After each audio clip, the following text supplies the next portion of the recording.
Parisiens et parisiennes, bonsoir à tous. Voilà, la vidéo sur le cas Mbappé.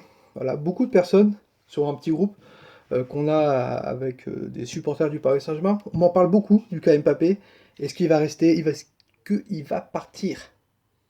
Je vais vous dire la réponse et surtout mon avis. Énormément de personnes ont très mal pris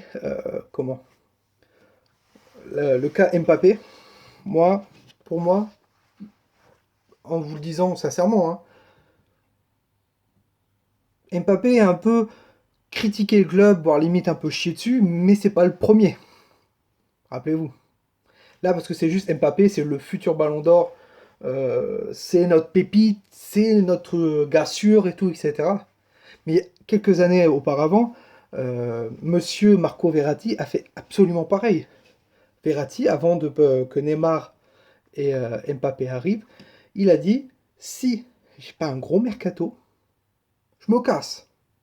Barcelone, ils me veulent. Manchester United, ils me veulent. La Juventus, ils me veulent. C'est vrai, absolument vrai.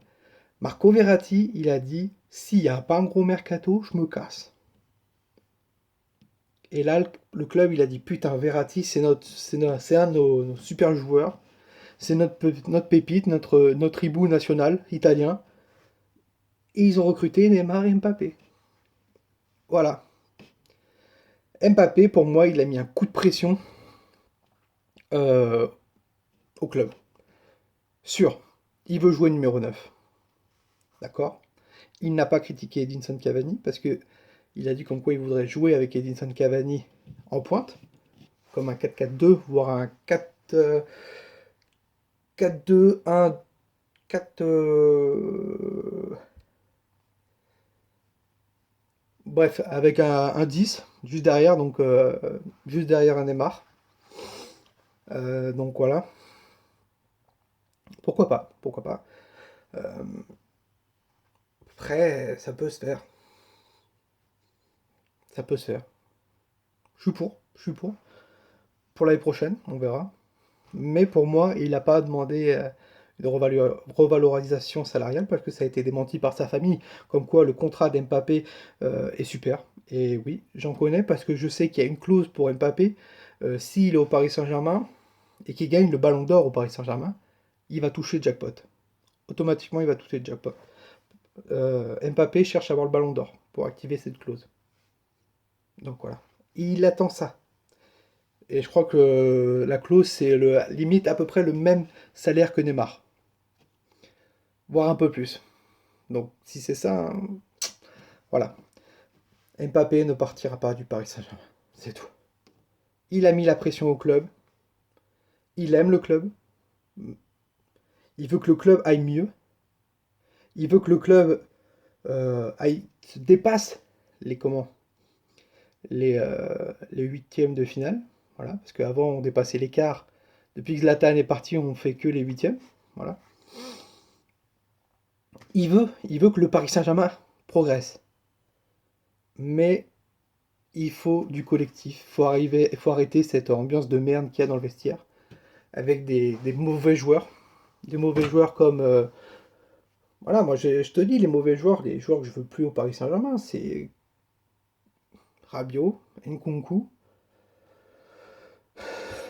Kipembe, lui laisser peut-être une chance, Kurzawa, faut que ça faut qu'il part.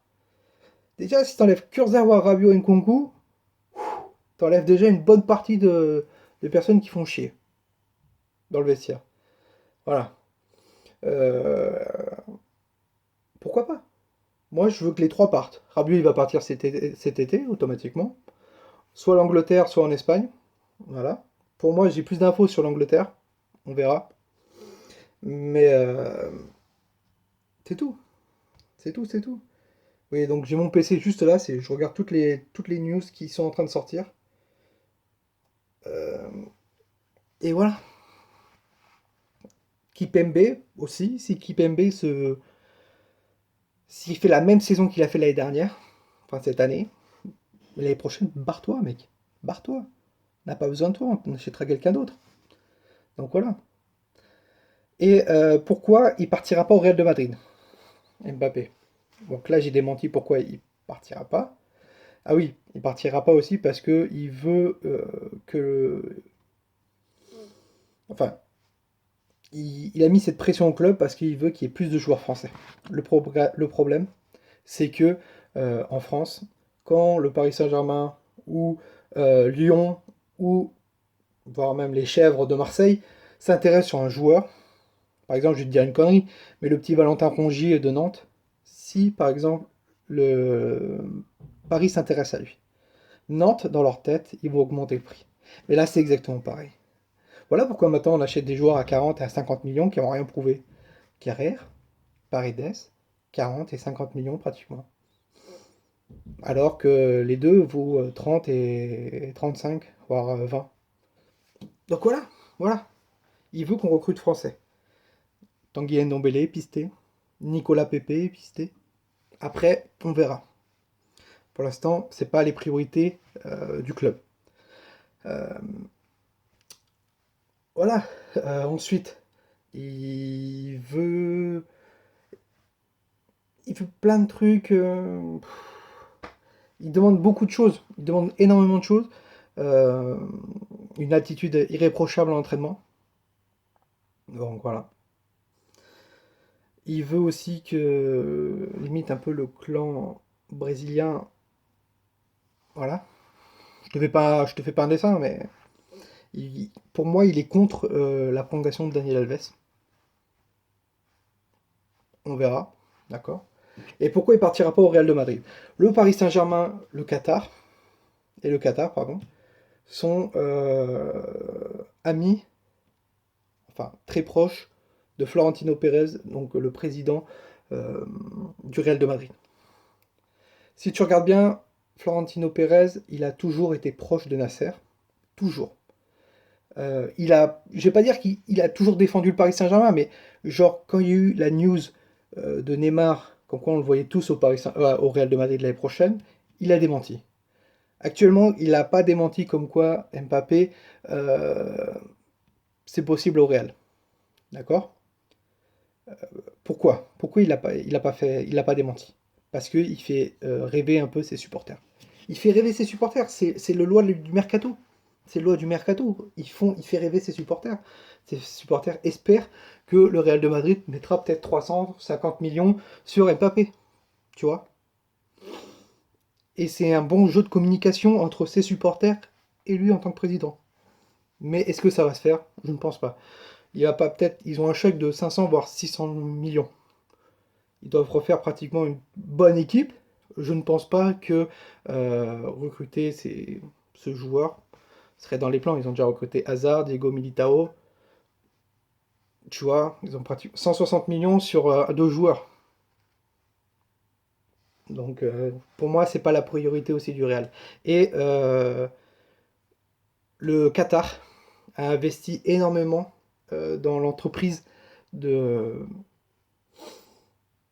de Florentino Pérez en Espagne qui s'appelle ACS. Alors, je sais pas ce que ça veut dire, mais j'ai mis sur mon Twitter, sur mon Facebook et mon Instagram, les articles sur Florentino Pérez et le Qatar. Le Qatar a investi pratiquement 150 millions dans l'entreprise à Florentino Pérez, qui a pu faire construire des immeubles, des tramways, tout ça à Madrid, je crois. Donc si Florentino Pérez baise un peu le Qatar, il y a moyen que le Qatar se barre et là Florentino Pérez il va vraiment diminuer au niveau, il va énormément perdre, voilà, parce que le Qatar, sans le Qatar, Florentino Pérez il n'aurait pas touché encore des milliards et des cents, tu vois. Donc bon, je pense pas qu'il fera un coup de pute. Donc sur le côté où le Paris Saint-Germain vend au Real de Madrid, c'est peu probable. Il faut vraiment qu'il y ait l'accord de Nasser, tu vois. Que Nasser dit bon ok, vas-y je te le vends, voilà. Mais pas de bordel entre nous, c'est tout. Mais le Real peut vendre au Paris Saint-Germain. Vous savez, genre des personnes qui sont pas très utiles au Real. Regardez Ressé il y a quelques années. Par exemple, bon là, Kroos a prolongé, mais Kroos pourrait peut-être bien euh, venir au Paris Saint-Germain, voilà, tu vois. C'est des joueurs qui sont sur la pente. Et Florentino Pérez, il se dirait, tu vois, pourquoi pas les vendre? Ah, j'ai un ami, je suis ami avec le Paris Saint-Germain, pourquoi pas? On peut s'arranger comme ça, tu vois? Bah c'est pareil, c'est absolument pareil. Donc voilà, donc arrêtez de vous prendre la nouille comme quoi Mbappé il faut le vendre. C'est un prodige, il veut que du bien du club. Certes, son objectif c'est le Real de Madrid, mais pas actuellement. Tant qu'il n'aura pas gagné un ballon d'or, il restera au Paris Saint-Germain. Je vous le dis, c'est tout. Donc voilà, la petite vidéo sur Mbappé. Euh, on verra. On verra ce qui se passe, mais moi je vous dis qu'il partira pas. C'est tout. C'est tout. Voilà. Tout le monde aussi crache sur Thomas Tuchel, mais Thomas Tuchel restera au Paris Saint-Germain. Est-ce qu'il va prolonger? Je ne sais pas. Actuellement, il a toujours pas prolongé. Donc bon, on verra. Hein. Mais je pense qu'il restera, il va être prolongé. Il y a moyen. Jusqu'en 2021, il y a forte possibilité. Je sais que en off, ça doit se faire. Après, rien n'est officiel. Mais Thomas Tuchel doit prolonger au Paris Saint-Germain. Ça va encore faire gueuler certains supporters. Mais pour moi, il faut changer la mentalité des joueurs. Et, euh, et comment? Et quelques personnes dans l'organigramme qui sont limite en planque au Paris Saint-Germain. Moi, je veux que de bien de mon club. Je veux que mon club soit déjà passe ses huitièmes de finale. Je veux que, comme Tourelle l'a dit, tomber amoureux du jeu de mon club. Actuellement, je suis pas tombé amoureux du tout. Limite, je les déteste. Je les déteste. Le jeu parisien, je le déteste. Voilà. C'est dégueulasse. On a fait une saison catastrophique. Le titre, il est amer. Amer. Il est amer, le titre. Donc, voilà. On a perdu la Coupe de France, la Coupe de la Ligue. C'est encore plus amer, tu vois. Ça passe pas. J'ai la langue, elle est sèche, tu vois. Donc, bon. On verra, on verra. Sur ce, messieurs et mesdames parisiens et parisiennes, je vous souhaite une très bonne fin de semaine. Euh, Profitez bien de votre famille. Et voilà, pour ceux qui sont au travail, bon courage à vous. Et surtout, n'oubliez pas, même si actuellement c'est compliqué, et j'espère qu'il va y avoir du changement, Paris est magique.